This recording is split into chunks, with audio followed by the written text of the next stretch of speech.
We are back, everybody, for another episode of Level Up Cleveland.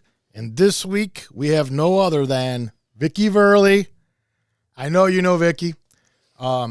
She was the owner of Verley's down there on West 46th and Store Avenue. She was in Valkyrie. We're going to hear the whole story of everything that happened all the way back from the very beginning until right now, because she's involved in all kinds of new stuff that she's been involved in that not maybe everybody knows about. Since the days of Verley's and since the days of that, she's never stopped. So we're going to catch up with everything. Vicky, thanks for coming on. Well, thanks for having me. Heck yeah. Yeah, man. This is exciting. People probably don't know this, but back when me and Pat were still in the band scene and stuff, we were played several times at Verley's. And a lot of great stories came out of them. Things we won't get all into our stories. It's not about us, but I'd like to hear. When we tried to get you on, getting you on this whole thing, that has a lot to do with it. You know, you play a huge part, I think, in a lot of people's musical upbringings through the years here, decades and decades of what happened there. And let's get into all that though. Okay. So, real quick, what are you doing right now? How are things going for you now? What's going on with Vicky right this minute? Well, musically, I'm doing a lot. I just started releasing some solo stuff because it's so easy to now. You know, it's just like, and with the technology, you don't really need a band. I don't need a band necessarily. I mean, I like playing with band. I go to jam nights. I still like to mix it up with other people, but I haven't been in a band for a real long time, and I kind of like it that way, you know. And I've been starting to release some solo stuff. I released a solo kind of new age album, and I got a lot of things in the work. I'm going to just keep releasing music, and it's not about, I'm still trying to make it at age 60 almost. You know, it's more like maybe don't die with your music still in you. You know, I've just got tons and tons of stuff. Why not put it out there? It's not about if anybody else is going to like it or not. It's just like, here, I wrote this. How do you write? How does it come about? Like, what's the... Yeah, I'm real into the spiritual stuff. I don't usually tell my rock friends about my spiritual life and that because I don't like being preached at. And I'm not a preachy person. But no one's here to preach, I swear, exactly, I promise. Exactly, but I get downloads. I really do get downloads. And I realize now that I've been getting downloads all along. That's what you call them, downloads. That's what I call them. Yeah. I see. That's pretty cool. I like that. I always said I wasn't writing it. It was coming through me, not from... Conduit, yeah, more type exactly. things. Like Conduit is a very good term. I like that. So are you... Describe what somebody who doesn't know what you do. What kind of music would you say this is? I do everything, and I like to mix it up with all different kinds of people. You know, I go to the jams and I play. It's a blues jam. Where do you usually go? Where's some places you like to go to? Since the pandemic, it's been hit and miss of who's opening up again. You know. But Brothers has a great jam. I used to love the Parkview was my home base jam for many, many years because they had the Hammond B3 with the Leslie's, or there's a C3, excuse me. But it was set right up, so you didn't have to lug one piece of equipment and you just go come in there and go play. Crazy. And, hell yeah. And, you know, you get to play with a lot of different people. And and that's one of the things I love doing at Verley's hosting the jam because I got to play with different people. But even back in the day, like my first... some of my first bands were, when I was a teen, were probably more hard rock and even metal. You know, I definitely have mixed it up with a lot of the metal players over the years. Well, they're all like my age, the Cleveland metal guys. Yeah, the guys that started it all off, basically. I was right in there with them, but the keyboards wasn't really... I was doing Valkyrie around that time, I would say. But, you know, even when I was doing Valkyrie and Zen was a band, my first original band before that, and was metal, hard rock. And I would still go to the blues jams. You know, and I would play, because I like to let other people, you know, I like to mix. I think I get bored fast. I think that's my problem. Yeah, well, I mean, you have a lot of energy. I don't think anyone's ever said that you lack energy. Well, and you take on a lot of endeavors and you do a lot of different things because you have all this energy. You might as well, and you have fun with stuff. You do things that are fun, right? I mean, that's what you do. Exactly. You get involved with things that you're going to have, at the end of the day, it's going to be a fun experience. Moment. Yeah, exactly. Experience. And you do it with a lot of different people. Yeah. I mean, the fact that you had the Verley's thing, that really opened up the whole spectrum of people that were now available to you because you met so many. And definitely interesting thing about Verley's was there was like a recording studio like upstairs, wasn't there? Explain a little bit how that all worked. Sort of makeshift recording studio, yeah. There's an upstairs apartment, which back in the day some of my bands even practiced there when it was just a corner bar, basically. Yeah, so what we did, we started, we were going to do all this multi-tracking, and I think the early days there was some multi-tracking, and then we're just like, you know what? 2 room mics, drilled holes in the ceiling. I mean, this is so cool, though. But it sounded good. I mean, some of those tapes sounded really well. Didn't some bands come play, and then you would pay them, but with the recording of their gig, right? Yes, we did that. Brilliant. I always thought, every time I ever hear that, I was like, now, see, that's brilliance right there. And some drink tokens, too. Because bands needed, because the all important drink token, smart. But I mean, bands needed something like this. Yeah. You know, you provided every band with the opportunity to have a recording of their gig, which everybody wanted something like that. But and all you had to do was come play here. Mm-hmm. It was. I always thought, brilliant idea. Well, also and then later I started doing the videos and posting the videos of the bands on, and I got a lot of when I first started out, a lot of bands were like, no, I don't know. And then when I started doing videos, I think I was one of the first people to put live band videos on YouTube. It was back in 06 and 07. Yeah, right when it all kind of was starting. And then some of these bands that at first were like, I don't know, it's too small, or the neighborhood's too bad. I heard that plenty of times, obviously. But they were like, "Oh, you're doing videos? Maybe you still want us to play?" No, they said say about the neighborhood of that place and everything, but you didn't really have issues, did you? Did you have a lot of problems yourself over there, or? Well, like people used to say, once you got in the door, it was cool. Right. But it was the coming, the surrounding and area, and getting there. It's just another little bit of my woo-woo, spiritual stuff. But I always felt, because it was my grandfather, my parents, it was my family, generations. Right, handed down. And, I always felt like there was like kind of a protective shield spirit around it almost. Yeah, like a protective spirit of not only our family that have passed on, but a lot of the old-time regulars, like my grandfather and his friends upstairs playing poker. They would have poker games upstairs. In that same place that you're talking about that was eventually became a recording studio, was a practice place, Yeah, it was like you had that place was just a music. It was like we serve alcohol. But... we do music. Oh, by the way, we have alcohol too. Is what it was. What I like. It was really a cool place for music. It was an institution. Is what it kind of was. It was small, like you said. It wasn't a real huge place to go. You couldn't pack 300, 400 people in there, which we did. Trust me, we've done. You just go up and outside. Yeah. But you know what I mean. It was such an institution. It was very sad when it closed. I think a lot of us, I remember Pat, I think was the one that actually said, "Hey, dear, Verley's closed." We were very sad. It was sad. Aww. Sad. Well, I think a lot of people were. Thank you. And thank you for that, because that was kind of my aim. It was my family's bar. I grew up in the bar. I was a kid of the bar, popping chips and go play or bowling machine or, stuff like that.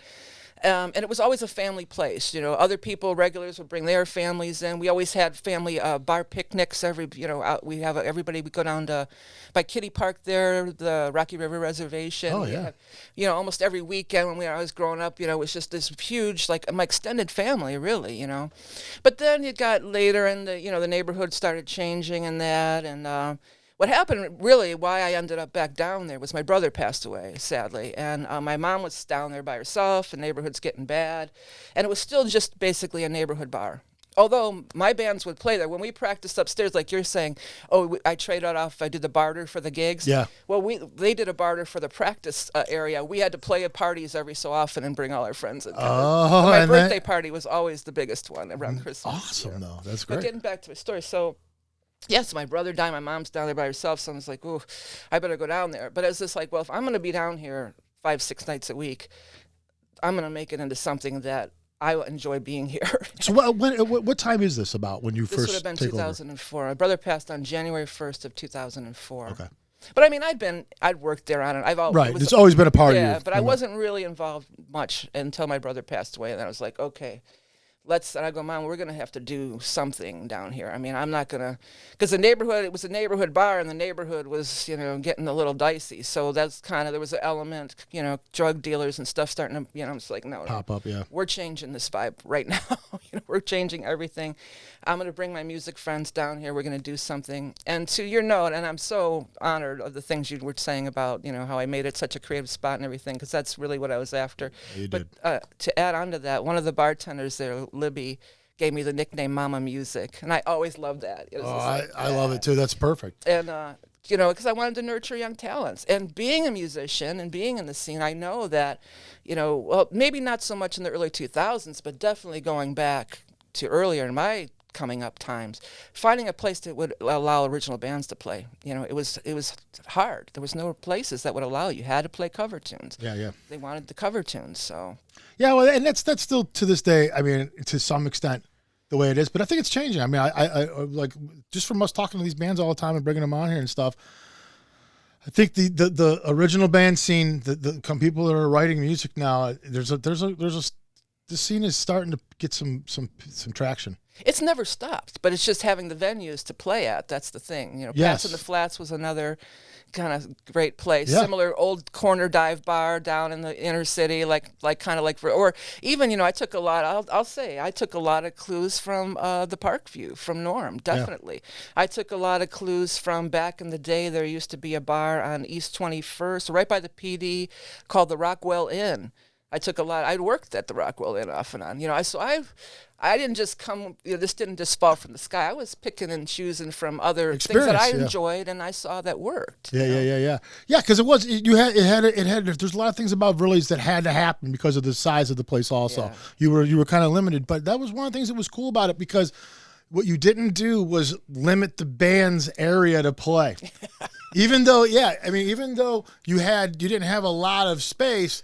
The band always was able to comfortably play, and it was always kind of like we were inside that almost pen, like you were inside there, but you had enough room. There was 5 of us in that band that when we played in there, and we were in there comfortably. Yeah, it was fun. I liked playing there actually. I really liked it. It was fun, but we just seen recently some Stage Pass closed. There's a few bars that have closed recently, and unfortunately it happens.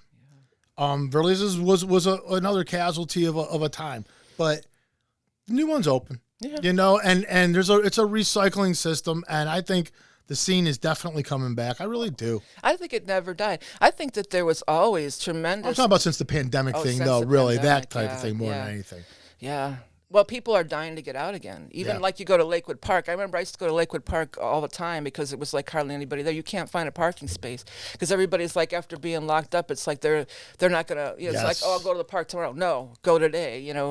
Or like I went to the Brothers Jam and you couldn't move in there. It was so packed inside and out. It was actually kind of overwhelming too from being away from it for so long, and you get a little almost like agoraphobic. It's like it's true. There's been so much coming at you for so long about how things are, and then all of a sudden you're around all these people and you're like, wait a minute, I just don't feel the same anymore. It's weird. Okay. So Vicky, at what point do you decide that you want to stop the whole Verley's thing? It was just getting too much. It was too overwhelming. The area was getting more and more dangerous and more violent. And people were really afraid to even just come down there to the neighborhood. And I was even, it's a little afraid walking out of there at night. It was a lot of things. I just really couldn't carry the torch anymore, And I think probably that was a lot of it. Because right after a year after I came down to help my mom after my brother died, my mom died too. Oh, my goodness. And so there I am, and I probably should have closed the bar then when my mom died. I really, in hindsight, but we wouldn't have had all those great years of music. But everybody's like, no, you've got to, it's your family legacy. You got to keep it going. And then one day I kind of just, it was like, well, yeah, it might be my family legacy, but every single one of them are dead. Yeah, and everyone died at a young age, partially because of this place. Even, Oh, that's what I was gonna say. But could you make money? I mean, was the bar making money? We weren't making. It was a labor of love completely. Yeah, we were barely breaking even. But that was in 2008 when the economy crashed too. I closed in 2008. Yeah, that was the final. That was the it. straw that broke the camel's back. Forget. I'm done with this. And there was just a lot of chaos, and it was. It was very stressful. I loved that musical time. I really loved it. Yeah, it was great. I wanted to keep it going. I actually was trying to go. I went to the one place I really was trying to get it to go. I wanted to take it all over to the Hard Rock Cafe. They weren't having music bands. The Hard Rock Cafe was not having bands. I know, it was rarely. Craziest thing. And it was, people wouldn't be afraid to go there. It might even be, it's coveted. Get your picture with the Hard Rock sign, on stage behind. And the room was comparable. I could have walked. I had the Monday night open mic the Monday night singer-songwriter night.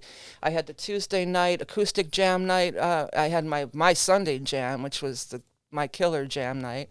I mean, I could have walked my whole crowd right over and into their place, and I was in contact, then it was MySpace still, and I was in contact with all kinds of bands through MySpace. I could have had that place booked and packed, and they weren't having it. They just didn't want to do it. They weren't having it. I even said, I'll do it on a trial basis if you want. You don't Just even to have show to pay you me. that I'm not bullshitting. I'll do it for a percentage of the bar. They still didn't have You know what they ended up saying to me? And I don't know if this is a little bit of dirt, but what they ended up saying to me was, we're really all about the pins.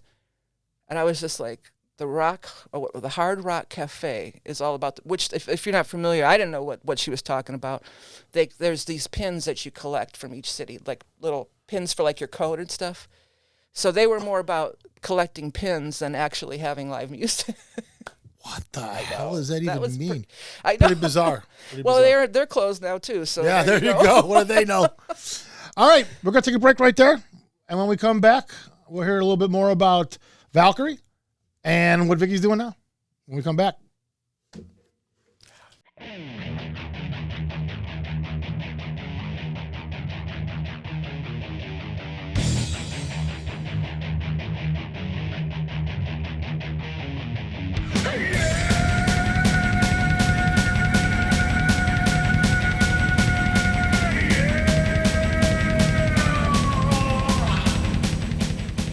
Hello, Cleveland. I am ZM Delgado, author of the Rust Belt Rock Review at ZachO'Lantern.com, and this is your weekend concert calendar update. First off, October 21st, Friday night at the Vortex in Akron, you're going to be able to check out Summoner's Circle with supporting acts Casket Robbery, Samara, Blasphemous Blessing, and Ignominious. Up next, Saturday the 22nd, at the 5 o'clock lounge, Earhammer Records presenting Five Fest, featuring Strange Notes, Jason Kaminsky, Beast Killer, Low Spot, and Ellison the Kin. Finally, Sunday the 23rd at the Grog Shop, we can check out Napalm Death with Brucheria in support. There you have it, folks. Some good concerts coming up. I hope you make it out to some of them. Until next time, rock on, Rust Belt. Back to you, Brian.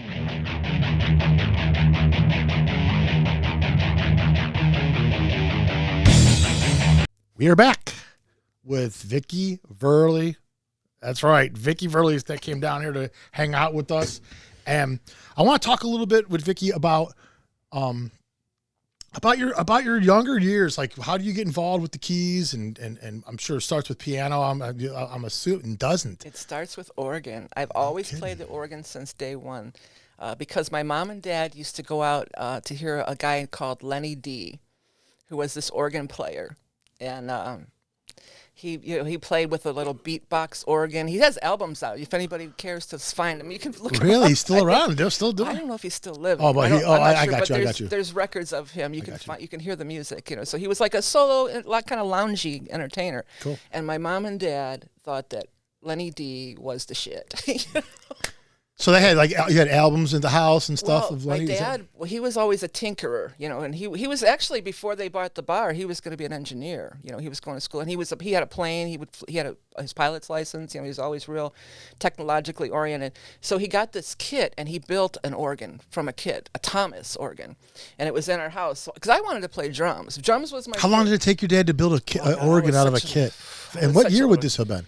In the 70s, or maybe even the late 60s. So this thing was mailed to your house? Is that what it was? They mailed this kit to your house? I remember like electronic circuits and him messing he was like with it. Soldering stuff together? It was a kit, and it lit up. You could light up the keys, and like the left, there was a lower thing, top, 2 keyboards, and then the bass pedals.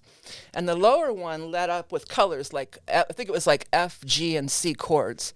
So it would, like, maybe green was FAC, would light up, and it would say FAC on it. And then you could light up the top, every note would light up. And actually from that, I taught myself how to read music because of that light up keyboard. But it was, and then but this was interesting. I thought about this recently, thinking about Lenny D and how my parents thought he was the greatest. You don't even need a band. And then as I got to be a teenager, I'm like, dude, I'm not going to go out there with my little organ beat, but I need a band, I was like, so, you're a young teenager, that's so lame. But his words have come full circle because here I am now, and I don't even need a band. Yeah, right. You're doing it like, that wild? we come to this technological point Yeah. where it's common. So he had the Thomas organ there. And I did learn a lot. I learned we had this. It came with this book of songs, and you'd light up chords and stuff. So I noodled my way, and I did learn the basics. But I did actually take organ lesson. I took organ lessons. Now, what does that mean? What's the difference? Like, is this like it's well, the same, there's right? technique. It's technique. You know, there's a sustain pedal, and I used to be pretty yeah. good with my feet with those bass pedals. When Taurus pedals came out, I always wanted to get one. I'm like, I could play those, but I never did. But I had Mr. Carino. I took lessons at De Fiore's Music, West Side Staple. De Fiore's, we've talked about De Fiore's on our show. Somebody was going to do a documentary on it. I would love to participate. Could be us one day if anyone's interested in backing it. We'll record it for you. There was somebody that was doing it. I submitted my name, but they never got back to me. But yeah, it was such a great place. And then you walk into De Fiore's, and there's all these different genres of music. And back then, De Fiore's was really the shit. This was before Guitar Center. This was before Sweetwater, any of these places that we have now. People would come like they had the wall. I don't know if you remember De Fiore's. They had the wall. Yeah, I grew up 1-2 streets over from De Fiore's. I walked there. We used to have we talked about it on one of our shows. Me and Pat used to have a practice space upstairs, 24 hours. And when we were in a band with Ed Stevens back in 1987, it was De Fiore's, man. Valkyrie practiced up there too. No kidding. Years later, also upstairs too. We had both the upstairs rooms. We had one apartment, then we switched with another band. We had the other apartment. Yeah. So, but Mr. Carino, awesome. And this guy, he had to be like 90 years old then. But Mr. Carino, he definitely was my mentor.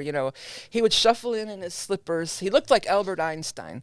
He had this wild long white hair and this big mustache, and his hands were like all knotty from arthritis, really. But he would sit down and he would jam out to me. So I went there for a little while, maybe not even a year. I would go after school because I went to Nathaniel Hawthorne School, and then I would walk right over to De Fiore's after school for my lesson. That was like third grade, fourth grade, maybe. And, I was just like, I was that cocky, getting into that preteen age. And it's like, I don't want to play Mary Had a Little Lamb. I want to play. So I would get What would you going to play? What would you want to play then? rock. I mean, like, what were you listening? I'm trying Do you to know what you're remember. thinking? Like, what are you listening to? What grade are you saying this is? Like fourth grade? Third and fourth grade, I think. I went to lessons there, yeah. And you're jamming like what? Like is Boston out then? Well, What- yeah. But I is think it- I is it did like have the then? sheet music to buy, whatever the sheet music was. Okay. So I'd buy the sheet music, and then he would teach me how to play it. But already I was playing it by ear more, And this is something funny because he would play it strictly by reading what was on the page, and he was playing it different than the record. So I would correct it, but he would sit down and he would jam with me. He'd get on, he had an organ on one side of the room and a piano on the other, and he'd get on the piano, and he'd be like, I'd be playing some rock song, and he'd be like throwing in this boogie woogie, piano Cool, and yeah, stuff. It's like, yeah, you're Mr. Carino, rock on. Do you remember stuff like that now? Do you ever pull from things, the memories like that? And is it like you ever feel stuff like that's now trapped in you, and you're like Maybe. You it's carry part of it your with you. DNA now, your Oh, musical yeah, DNA? You carry it with. He's definitely my one of my musical spirit guides. I doubt he's still alive. He had to be 89, something close to 90 years old then. I think he was 89. At the time? Yeah, at Oh the yeah, time. he's definitely. Well, he'd be the oldest person in the one. Wait, music keeps you young. You never know, right? Awesome answer. You got me on that Look one. at Mick Jagger. Yeah, right. Ricky What's up with Richards.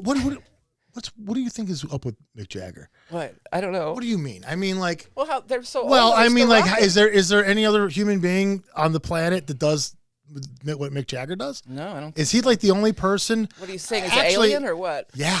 like actually, I just saw this thing yesterday. They're like, Ozzy's trying to get back on the stage. I'm like, okay, there's another one. Yeah. There's two of them. Like what is? I just saw some footage of the Stones.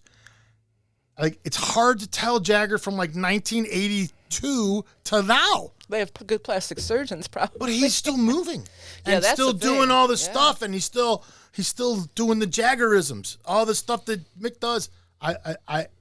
I'm inspired. He's the best. He's the greatest Yeah, ever. maybe I got another 20 years in me. Holy Who knows? mackerel! You know the thing about Mick Jagger that people you just keep forgetting is how many of like the greatest have lived and died, lived, died. You just and that dude was inspiring those people. Yeah. And their whole lives are already started and over, and he's out touring. Yeah. I know. I Or maybe it's, I don't know. He has a lot of young women. Maybe that does it for him. I don't know. So let's go back. So you're doing the organs. You got the lessons. Yeah. And you at some point. I want to rock. Yeah, the only way to do that. You meet other people. You got to have a drummer. You got to have a guitar player. So where do you meet these people? My first band, I can't even tell you how I met them. It wasn't through an ad. I think it was through some mutual friends. But my first band was called The Tracks. A lot of times we were just a three-piece because we couldn't find a bass player. And so it was a guitar player and his drummer brother. Those were the two guys, and then I came in with my keyboard, my Farfisa organ now. I moved up to the Farfisa organ. Slowly inclined. Well, we ended up at my house getting a second Thomas organ when I outgrew that one of these big horseshoe organs with 2 octaves of bass pedals. Ooh. And I do remember playing Carry On My Wayward Son riff on my feet. Do do do do do do do do do do do do do. And you're doing all the up. Wow, cool. So anyway, this band comes along. I got which I bought at Di Fiore's on payments from Di Fiore's, my Farfisa used organ that I get from Di Fiore's, and we're playing, and we played, and we worked. Matt was the guitar player's name. He was a little older. I was 13 then, so we're fast forward. I'm 13 years old. He was 18 or 19, and his drummer brother was like my age too, Chris. So we don't have bass players half the time, and I'm playing left-hand bass on my Farfisa organ. So you're doing like the Doors. You're playing bass with your left hand and doing everything else on your right hand. Yeah. Are you doing like any backup vocals at this point too at the same time? Lead a lot. So you're doing like the lead vocals on a lot of these. Everybody's singing lead.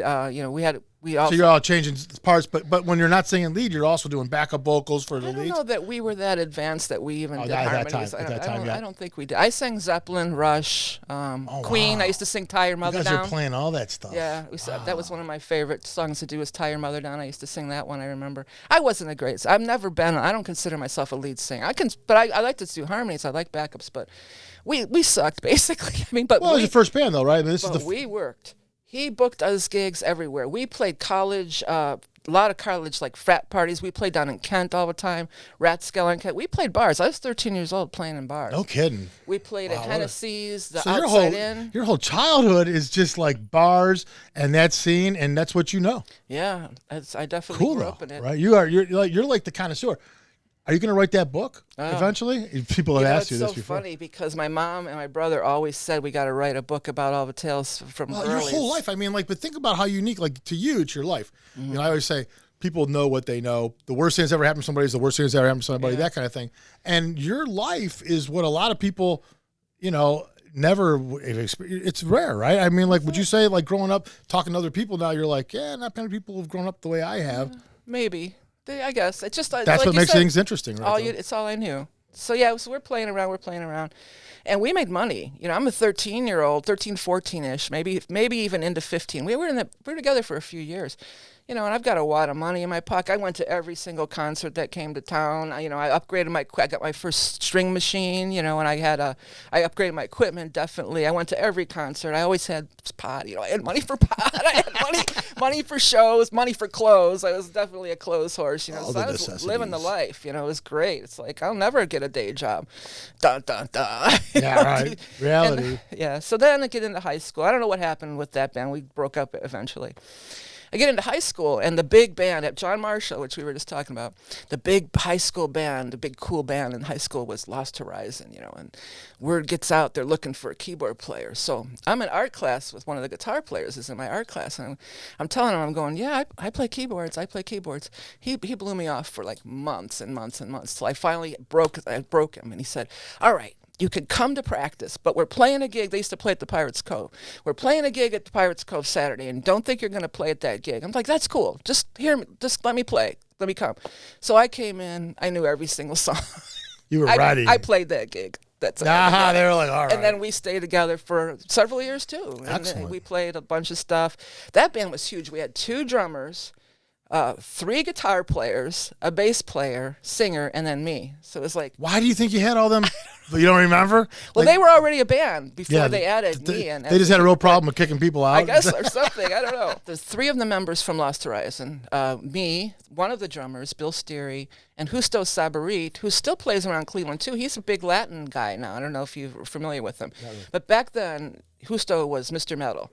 He even dressed it all in leather and everything. So we wanted to do originals. So we broke away from Lost Horizon, and we formed Zen. Well, it wasn't Zen yet. We just were writing songs, and then we got Barry Kwasny on board, and we came up with the name Zen, spelled Xen for some reason. That was Barry's thing. I don't know why. Well, because Zen X's can be Z sounding. To be different, I guess. Yeah, right. And that band was really cool, and we actually got a lot of airplay on college radio and stuff back then. A large part due to a guy named Jim Clevo, another John Marshall alumni who's since passed away too. But back then, he was down at WCSB, and he played our music all the time. We were on the radio all the time with our originals. Jim, he had an interview show similar to this, but it was a radio show, and it was called In Town Sound. And we were featured on that twice. We were on In Town Sound, and Jim Clevo was a huge advocate back in those days. This was probably the late 70s, going into maybe the very early 80s. He was a huge advocate for the Cleveland music scene, and he ended up doing other stuff later. He had that place at Cam's Corner, and I mean, I think till the day he passed, he was still, doing all this stuff, but Jim Clevo helped us out tremendously. We had great times. I remember we played this huge festival called the Party Till You Puke and Freakers Ball Festival. That's my big Zen memory. But it was like, oh my God, we were on this huge stage, and there was this field, and there was like hundreds of people there. Oh, cool. The stage was taller than me on the ground, and I just remember like, this is what I want. That's when it really was like, this is what I want to do, and maybe I can really do it, So the band's Zen. Now, would you describe this as like kind of a traditional rock band with keyboards, or like poppy type stuff, or is this more like prog type stuff? Well, it was hard rock and metal, but I think, like in '79, what's metal?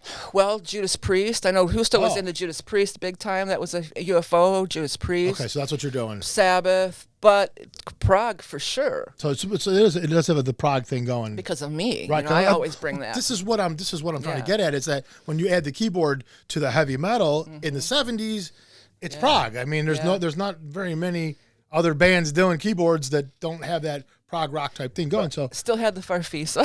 But you guys are writing your own stuff though in Zen. Oh yeah, it was all original. Right. So huge stage show. Barry was not afraid to go out and he had lights. They had the lights and everything. Oh, we had like a pyramid that fog would come out of it. I mean, like totally Spinal Tap. Spinal Tap. That's great. We had this one song called Tripping. I had my keyboard solo. This is the first time I did my own keyboard solo. Vickie Verlie at the keyboard.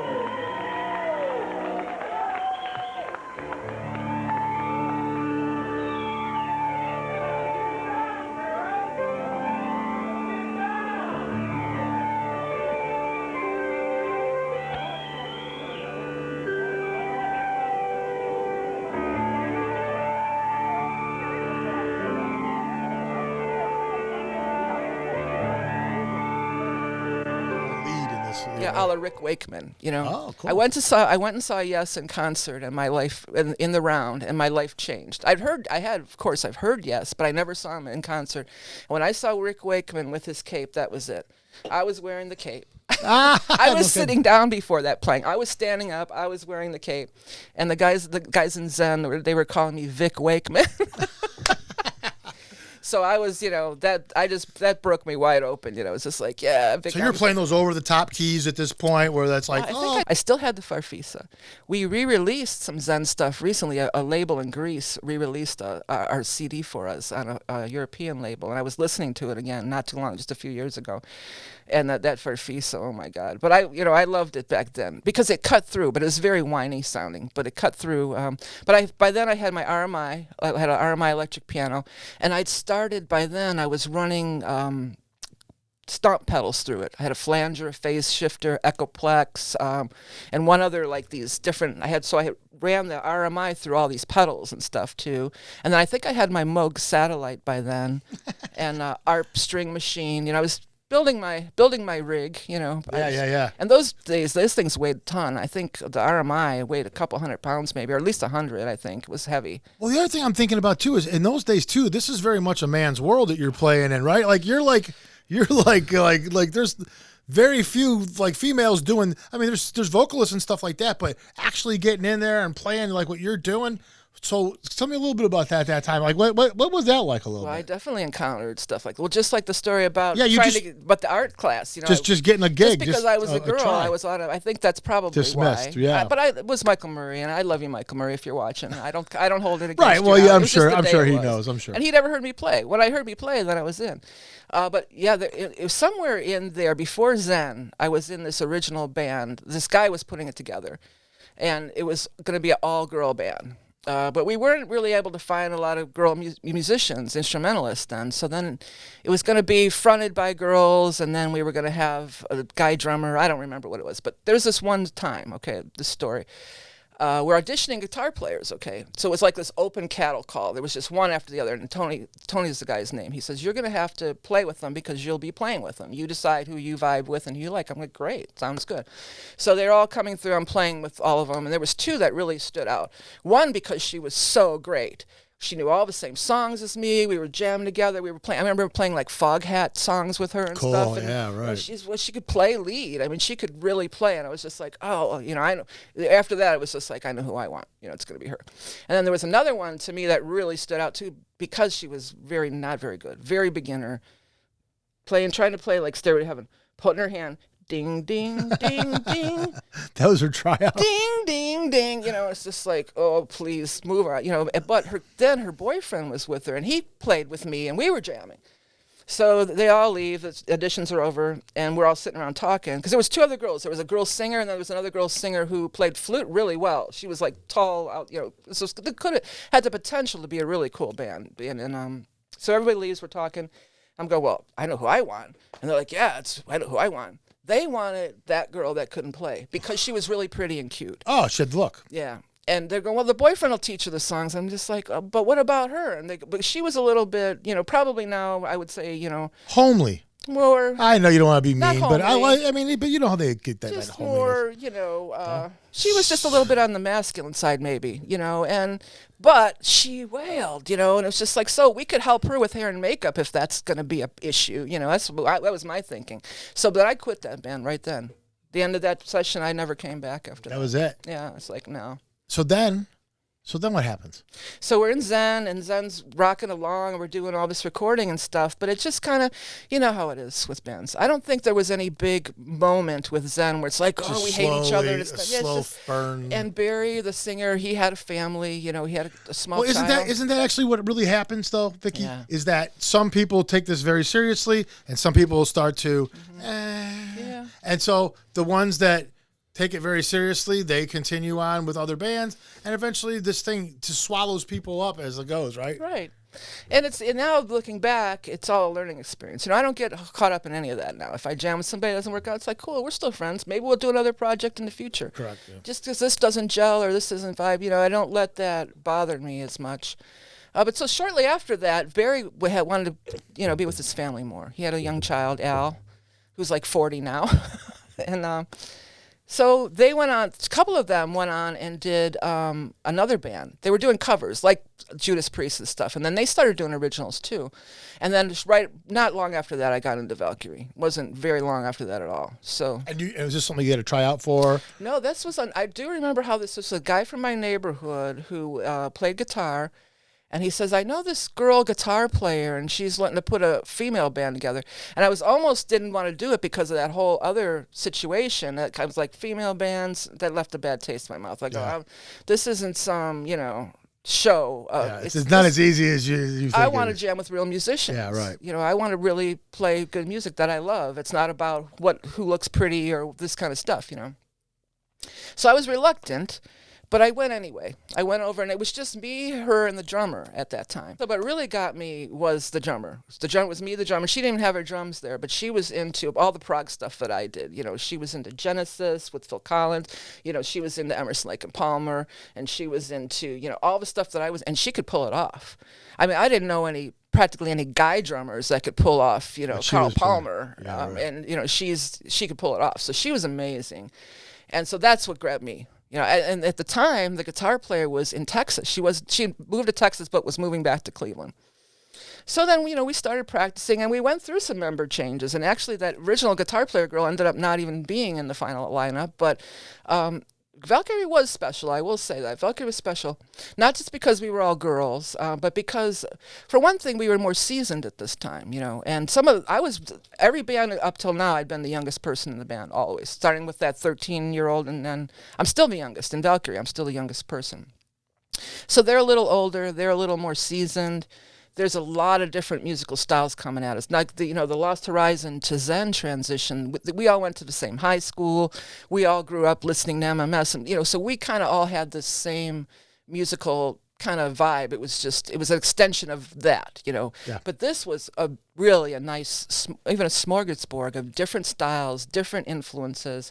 But also, I just want them to be able to play their instruments, and everybody could play their instruments really well, and everybody could sing. We did 5-part harmonies. Oh, sweet.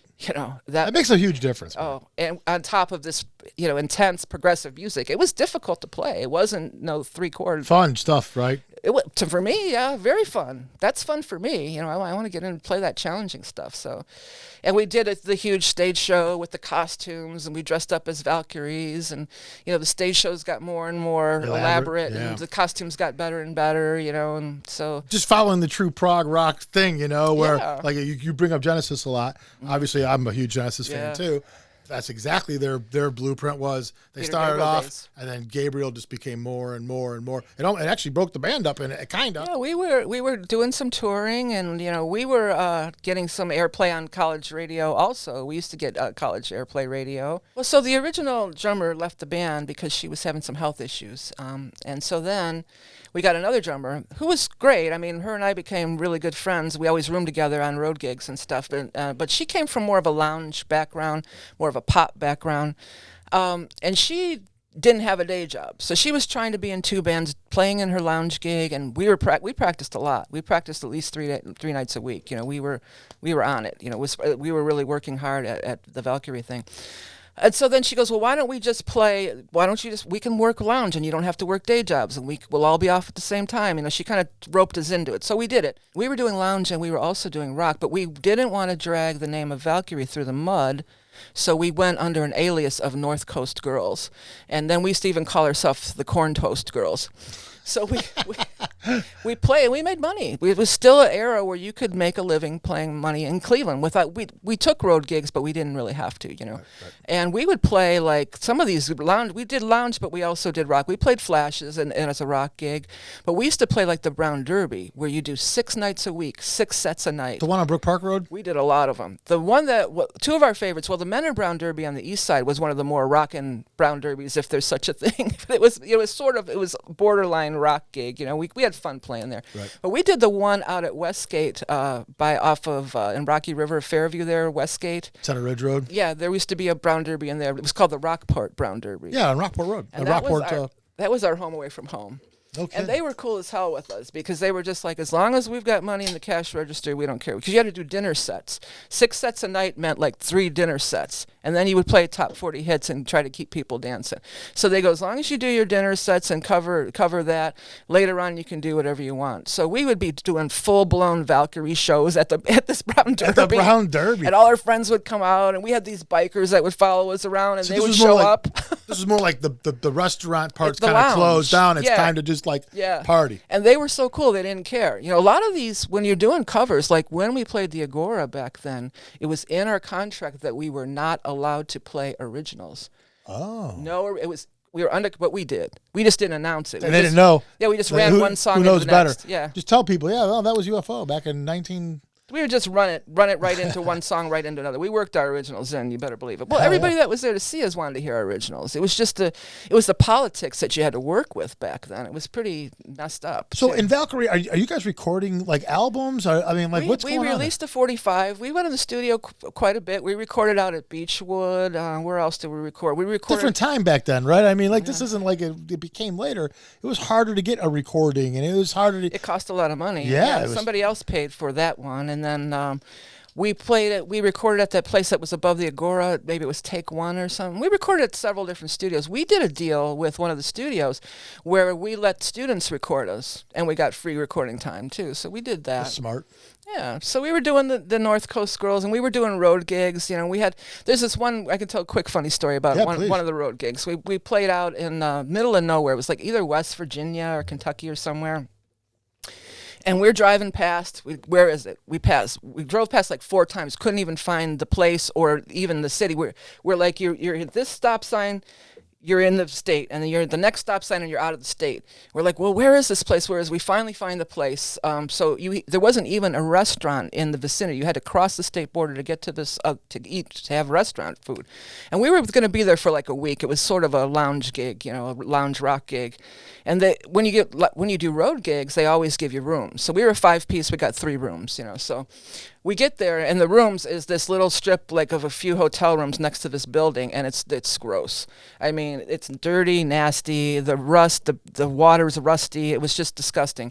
So then we're playing. We're like, okay, well, we're here. What are we gonna do? We're gonna play. So we're under contract. We play the gig, and then you go in. When we set up, we didn't know. The bar area was a different area. We go in there, and it's a funeral home. Oh, my God. So it's a funeral home by day, rock club by night.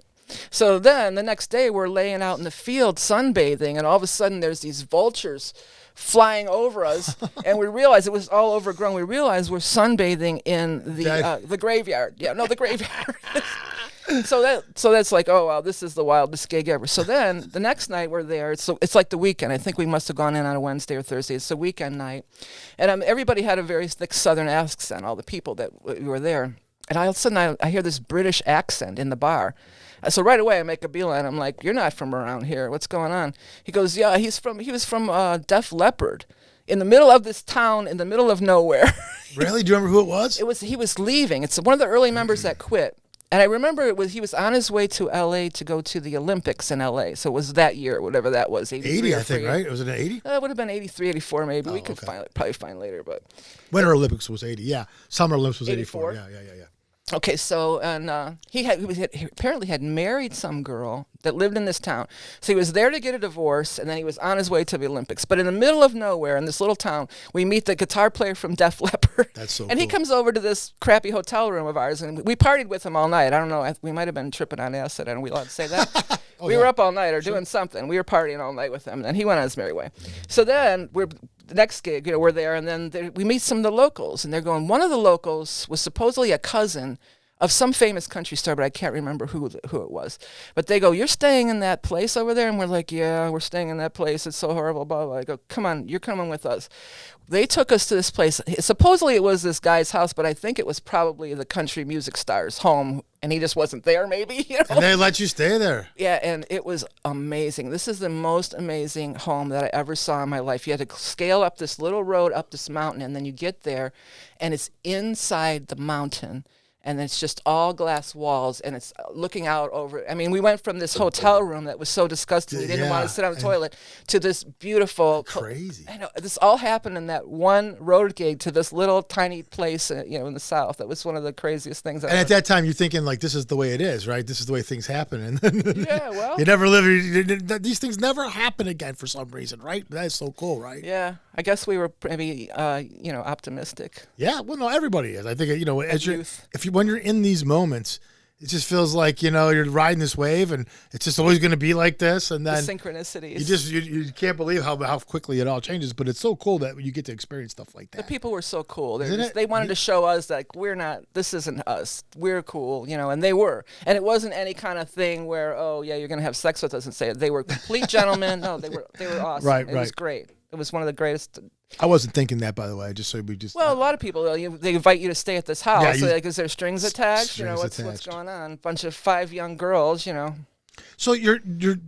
How does Valkyrie end then? Completely? Well, actually, it ended when I got pregnant with my daughters. I have twins. Oh. And when I found out it was twins, I told them, I go, guess what? I'm having twins. And we were kind of burned out, though, anyway. It wasn't just that. Everybody was just like, oh.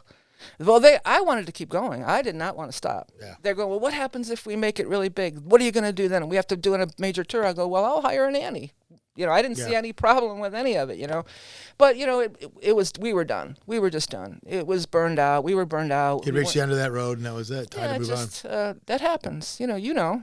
Oh yeah, every band has its demise. Yeah. Seems like not everyone, but it's most of them do. We stayed friends for a very long time, and we would always. If you ever came to any of my birthday parties at Verley's, you probably saw them. They would show up for my birthday parties, and we would jam together once a year for our birthdays. So at the time when Valkyrie was out too, was there a large blueprint of the keyboard thing with the rock thing for you, that what you guys were specifically doing, or were you kind of like making things your own as you go through this period? In other words, obviously there's Emerson, Lake and Palmer. There's plenty of the 70s prog to look at the time, but this isn't the 70s anymore. So are you kind of like reinventing? I don't want to.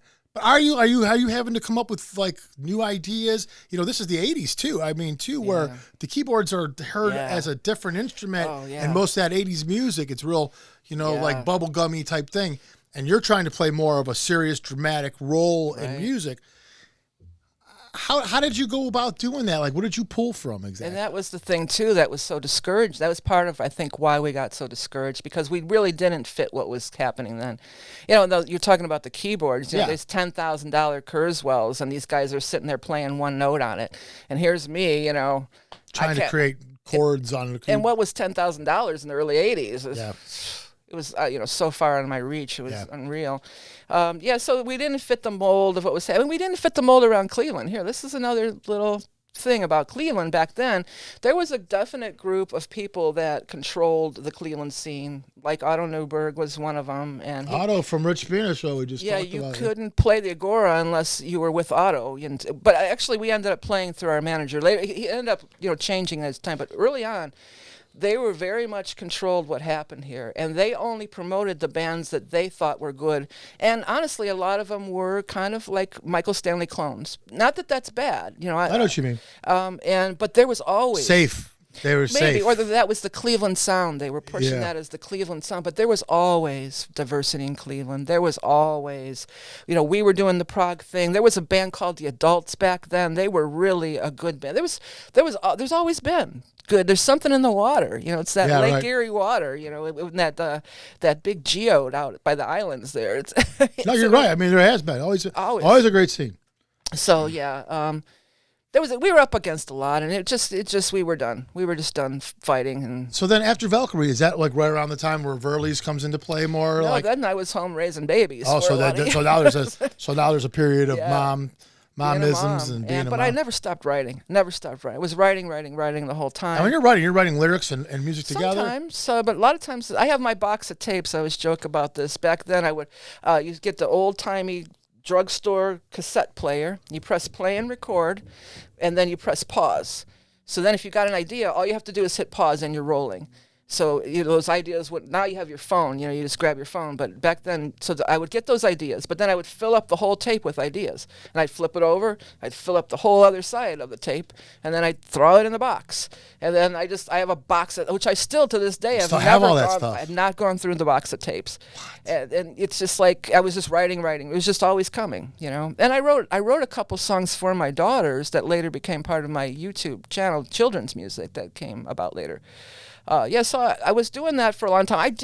I dabbled a little. I went and jammed with various, original bands, but I never found anything that really clicked for a long time after that. And but I would still go to jam nights too. I would go to the different jam nights. I used to go to the Brothers and jam with Robert Jr. Lockwood. Oh no shit! I used to jam with Robert Jr. down at the Rockwell Inn and jam with Glenn Schwartz down there. All these big blues guys around there, and a lot of the people that were in my group, like the metal guys, for instance, or even, the lounge rock people, cover band people. I don't think that they really know any of the blues guys and vice versa, but I was always dipping everywhere, So I was going to the jams, and one of my favorite jams and my favorite clubs, we're fast forwarding to maybe mid-late 90s now. One of my favorite clubs was the Bottom Line, so I used to go there often. It was not far from Verley's, and back then Verley's closed at 1, so we closed out Verley's and head over to the Bottom Line. They were having bands, and they had a jam night. And at that time, Kenny Easterly was playing drums for the host jam band, and Mark Alexander was playing bass for the host. Purgatory Boys. Yeah. So that's when I met them, and I started mixing it up with them a lot. And another guy, Hank Liebold, who he's passed on now too, but he's another one of that group. He and Mark actually would go way back, all the way to like junior high. They grew up together, and he was an excellent bass player, prog and metal guy too. Played with the pick. It was always interesting thing about Hank, but killer musicians. I really, honestly, I didn't know much about Purgatory. I'd heard the name, but I honestly didn't really know much about them because I was doing the mom thing. I wasn't out in the clubs seeing the. And at this point, though, Easterly had already done Mystic, so these guys had done other things. It's all in the rear view for all of us. Right. So then they're getting together a UFO tribute band, and it's going to be Kenny Easterly on drums, Hank Liebold on bass, Greg Perry from Purgatory on guitar, and Jimmy Haymar of Breaker as the singer. I know. It's amazing. All stars. Because I said I'd never do a cover band again, but they said, well, they dragged you in. They didn't have to drag me. As soon as I heard Jimmy was going to be the singer, because we know Jimmy from way back. Breaker and Valkyrie were friends. Jimmy used to come to our gigs and sit in with us and stuff. I mean, I think he even dated our lead singer at one time. So we're old friends. And Jimmy's a John Marshall person too. He went to John Marshall too. So, and I heard Jimmy was going to be, because I think, hands down, I think Jimmy is probably the best singer in Cleveland. Definitely the best metal singer. So I had a chance to jam with Jimmy and these guys too, who are all great. It's like, and if I'm really honest, I was hoping that it would turn into an original project. I'm like, well, yeah, I'll do the UFO thing, and then maybe, but it never did. Yeah. But, it was still a great, fun experience and playing with some great guys. We started out, we learned just the live album. We would play that live album start to finish, the UFO live album. And then we started doing a lot of MSG and adding that to our set. Oh. And that was fun. When we got into the MSG, I was like, yeah, now this I like playing this. Well, I love playing with those guys. And we're still all friends, too. I'm still friends with, especially Kenny. I'm friends with him for sure. Still, I see him often. Yeah, Kenny's a great guy. Mm-hmm. Don't live far from me. So anyway, Verley's happens. Yeah. We get through that. Yeah. You come out of Verley's. This is a while ago now. I mean, 15 years almost. 15 14. years. So what's happened with Vicky the last 14 years? Well, this is what people don't know. I'd already had been in doing the internet with the YouTube, putting the YouTube music up on YouTube, for the bar. I was putting that up. So I just started putting up keyboard lessons. I mean, and people were going crazy for these organ and keyboard lessons, just little tips, not learning songs or anything but that. So I just started delving more and more into YouTube. And then I was working for a lady. I did flash animation. I did that before my brother died. I was doing graphics. I was out of the bar business. I was doing flash animation. I went to school at Tri-C, and I was doing graphics for a lot of years.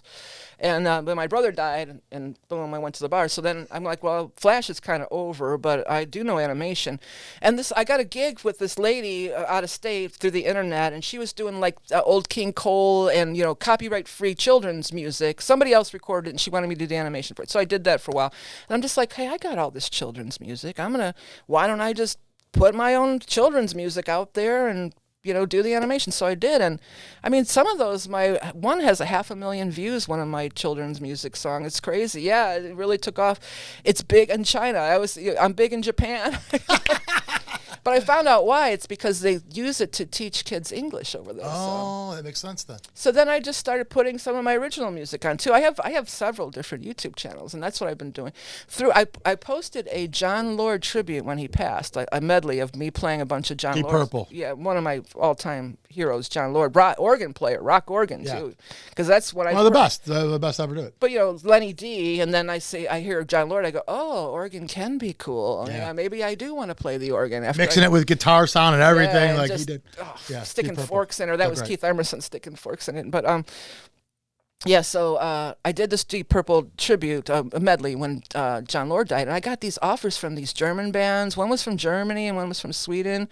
They're like, oh, we love your play. You want to play with us on our album? So I did. I did a long distance recording. Back and forth. Yeah, they just sent me, we were just sending files over the internet. So I never got a copy of either one. They sent me a tape, but I don't even know where it's at anymore. That was probably like right after Verley's, Yeah. So I got to do a lot of fun things. And I like that. I like being diverse. I don't want to be stuck with any one thing at this point. I like jamming with people. You've been down a lot of roads so far. You've done a lot. I mean, like, now you're kind of doing what it is you want to do, and that's it, right? It's me, And again, it's not like being a rock star. It's just I got the box of tapes. So what happened when I get a computer? When I got the computers came about, it was just like, I'm going to get that box of tapes, and I'm going to go through I never touched the box of tapes because it keeps coming. it's a never-ending stream, and now instead of a box of tapes, though, I have It's about what's coming next, not what you did before. I have a file folder full of MP3s and WAV files, but that's why I've been starting to release my singles in my my own music. I'm just like, well, I should just go in those folders and just start releasing instrumentals. Why not? So people can find all this stuff basically on YouTube. Yeah. Are you on like Spotify and stuff like that Yeah, too? I have you put Spotify, Apple Music, all that. I'm on all the music stations, and I have YouTube. I just created a Vickie Verlie music on YouTube, and I have all the stuff from all the different YouTube channels because I had them all over there. I had them on my first one. I have 3 different channels that has my music on it. So now from here on out, Vickie Verlie music on YouTube will have everything, and my name. It's just on Spotify. I'm just under my name, Vickie Verlie. Easy to find. Excellent. Vickie, thanks for coming. Oh, thanks for having me. Yeah, and thank you for doing we had a this blast. for I had a Cleveland. blast. I had a blast too. But you're not only what you did, help, Thanks. giving me a little publicity, but what you're doing for Cleveland. I think it's just so awesome. Yeah, we appreciate that. We work hard doing this thing, but it's been, I think, more fun for us than anybody. Cool. Meeting all you cool people. Nice. We are done for this week. Hope you guys enjoyed this I'm one. in the band. That's the first time anyone's done I had that. to do that. We will guys see you guys next week. We're out. That'll be fine.